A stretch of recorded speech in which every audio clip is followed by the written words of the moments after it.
अगर आप बिहार में कार, बस या ट्रक से सफ़र करते हैं तो ये खबर आपके लिए बहुत ज़रूरी है। अब तक आपने नेशनल हाईवे पर टोल टैक्स दिया होगा, लेकिन अब बिहार सरकार ने पहली बार ऐसा फैसला लिया है जिसके बाद राज्य के स्टेट हाईवे, बड़े पुल, बाईपास और कहीं पर भी आपको जाने के लिए टोल टैक्स देना हो सकता है। सवाल ये है कि अब अब हर स्टेट हाईवे पर टोल लगेगा और किसे छूट मिलेगी, किसे ज़्यादा पैसा देना होगा, अगर फास्टैग नहीं हुआ तो क्या होगा। तो आइए इस वीडियो में आपको इन सारे सवालों के जवाब मैं देती हूँ। नमस्कार, मैं हूँ लक्ष्मी। देखिए, बिहार सरकार ने बिहार पथ उपयोगकर्ता शुल्क दरों का निर्धारण एवं संग्रहण नियमावली 2026 लागू कर दी है। इसके साथ ही राज्य में पहली बार स्टेट हाईवे के लिए आधिकारिक टोल टैक्स नीति लागू हो गई है।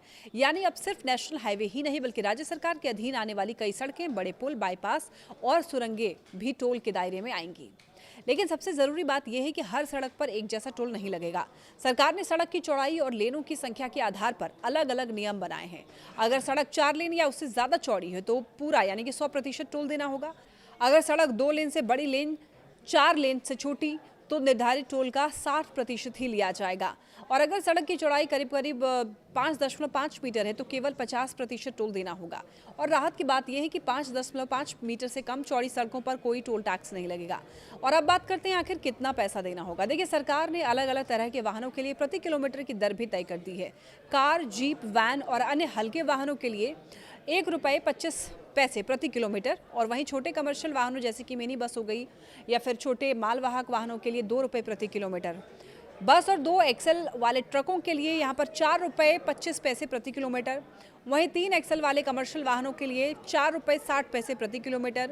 6 एक्सल वाले भारी निर्माण उपकरणों के लिए ₹6.65 प्रति किलोमीटर। और 7 या फिर उससे ज़्यादा एक्सल वाले बड़े वाहनों के लिए ₹8.10 प्रति किलोमीटर टोल देना हो सकता है। अब ऐसे में सवाल यह है, टोल वसूला कैसे जाएगा। तो देखिए, सरकार के मुताबिक टोल का भुगतान सिर्फ फास्टैग या सरकार द्वारा मंजूर इलेक्ट्रॉनिक पेमेंट सिस्टम से किया जाएगा। अगर किसी वाहन पर फास्टैग नहीं होगा तो उसे ज़्यादा शुल्क देना पड़ सकता है। इतना ही नहीं, अगर कोई बिना टोल चुकाए निकलने की कोशिश करता है तो उससे निर्धारित टोल का 3 गुना जुर्माना वसूला जाएगा। ओवरलोड वाहनों पर भी अतिरिक्त शुल्क लगाया जाएगा। अब एक और खास नियम आपको समझना चाहिए।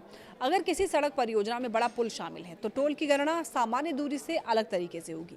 सरकार ने यह तय किया है कि पुल की लंबाई को 10 गुना मानकर टोल की दूरी निकाली जाएगी। उदाहरण के लिए, अगर किसी परियोजना की कुल लंबाई 50 किलोमीटर है और उसमें 5 किलोमीटर लंबा पुल है तो उस पुल को 50 किलोमीटर के बराबर माना जाएगा। यानी कि टोल की गणना 45 किलोमीटर सड़क और 50 किलोमीटर पुल जोड़ करके कुल 95 किलोमीटर के आधार पर होगी। और अब बात करते हैं कि किन लोगों को राहत मिल सकती है इसमें।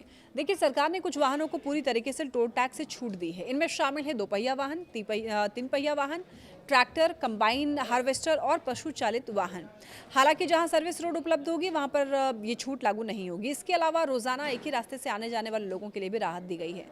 सरकार मासिक पास, रियायती पास और मल्टी ट्रिप पास की सुविधा भी शुरू करेगी ताकि नियमित यात्रियों पर अतिरिक्त बोझ ना पड़े। अब सवाल यह है कि टोल वसूलेगा कौन। देखिए, इसके लिए पथ निर्माण विभाग पहले उन सड़कों, पुलों, बाईपास और सुरंगों की पहचान करेगा जहां टोल लगाया जाना है। फिर वाहनों की आवाजाही का सर्वे किया जाएगा। इसके बाद निजी एजेंसियों के चयन के लिए टेंडर निकाले जाएंगे और वही एजेंसियां टोल कलेक्शन का काम संभालेंगी। फिलहाल विभाग उन रूटों और बाईपास का सर्वे कर रहा है जहां सबसे पहले टोल प्लाजा बनाए जाएंगे। एक और महत्वपूर्ण बात, सरकार ने यह साफ किया है कि ये टोल दरें हमेशा एक जैसी नहीं रहेंगी। हर साल महंगाई और सड़क के रखरखाव का खर्च देकर के इनकी समीक्षा की जाएगी। यानी कि भविष्य में टोल की दरें बढ़ भी सकती हैं या फिर ज़रूरत के हिसाब से बदली भी जा सकती हैं। तो कुल मिलाकर के बिहार में पहली बार स्टेट हाईवे पर टोल टैक्स की व्यवस्था लागू होने जा रही है। सरकार का कहना है इससे सड़कों के रखरखाव और नई सड़क परियोजनाओं के लिए पैसा जुटाया जाएगा। तो ऐसे में देखना ये होगा कि ये व्यवस्था आम लोगों के लिए कितनी सुविधाजनक साबित होती है और किन किन रूटों पर सबसे पहले टोल प्लाजा शुरू किए जाते हैं।